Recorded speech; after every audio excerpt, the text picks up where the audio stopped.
Hello mga tao, this is me, Tracy. Ngayon, samahan niyo ako mag-makeup. Let's go! Una, maglalagay muna ako moisturizer. Sinunod ko na rin pala ang paglagay ng wig cap. Hindi nga pala kumakapit ang wig tip kapag nakapag-foundation tayo. Kaya inunahan ko na agad, 'di ba, sa paglagay. Go! Naglagay na rin ako ng primer para, 'di ba, makapit ang makeup natin tonight.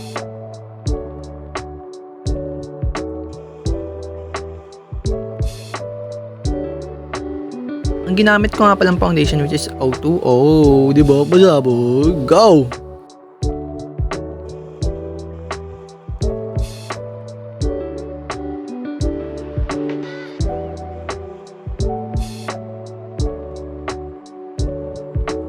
At ayan mga tao, kinalat ko na pala siya sa pagmumukha ko, di ba? O, di ba? Parang painting lang, di ba?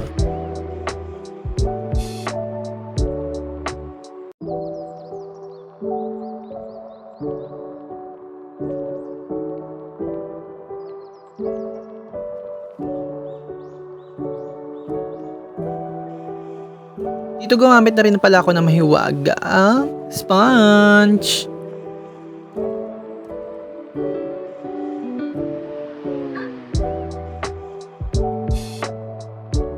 Sinunod ko na rin ang pag-contour. Well, as always, diba? Ganun ang pagpapatong-patong ng matla para pasabog ang makeup. Go!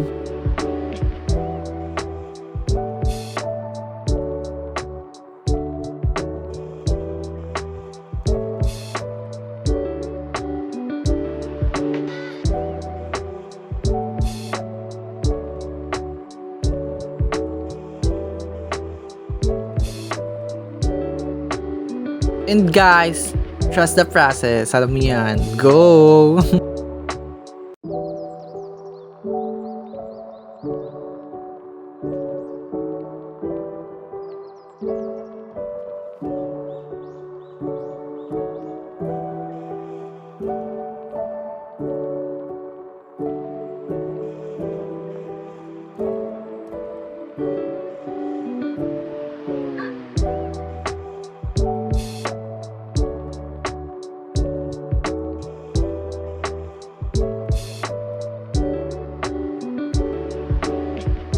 Blendan lang din para perfect ang contour, diba?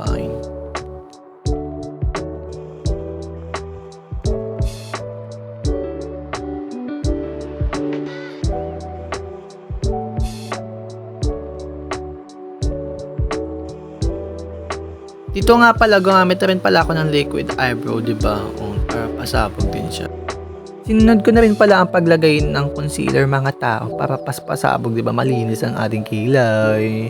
Kung mapapansin niyo, sinundan ko lang talaga ang kilay ko dahil wala pa akong Elmer's glue washable, di ba? Next time, samahan niyo ako bumili, di ba? Papakita ko sa inyo kung saan ako nabili ng mga ganun dahil. Go!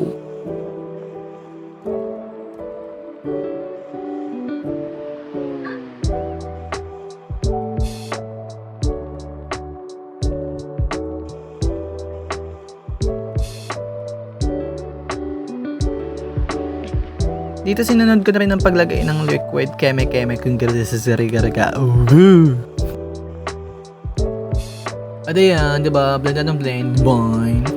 Namburautan naman ng tao na to sa kapatid ko maliit. Boing. Ngayon ganun. Bakit mo? Sarap yan, may honey. Tapos pinain kong honey.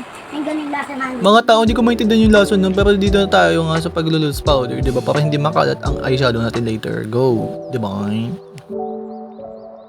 Dito gumamit na rin pala ako ng light brown para diba, pasabog ulo. Napala peke lang yan ha. At dito gumamit na rin ako ng dark. At mamaya mapapatukan ko pa siya lang. Super dark after ko maglagay ng concealer na para diba, pasabog yung highlights sa mata-mata natin. At yan, nakikita nyo naman diba, go!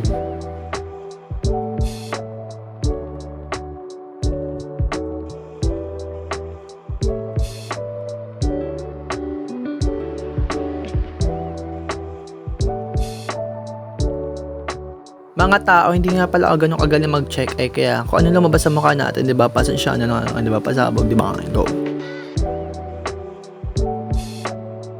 Naglagay na rin pala ako ng ipis sa mata para pasabog, di ba?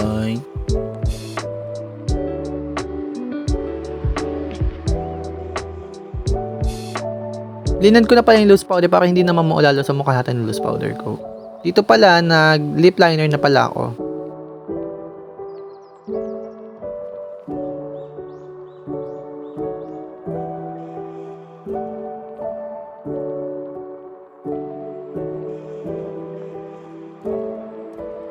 Mga tao eyeshadow lang pala ginamit ko pang lip liner guys. At dito gumamit rin pala akong lip gloss. Naglagay na rin pala ako ng paborito kong powder. Sinunod ko na rin ang paglagay ng wig para pasabog di boy. And this is the final result mga tao. Introduce you Miss Brr Sex. The fashion is pricey, but don't ever try me. Manila to New York, everybody's eyes on. With a taste from Santa Ana, home grrr, home grrr.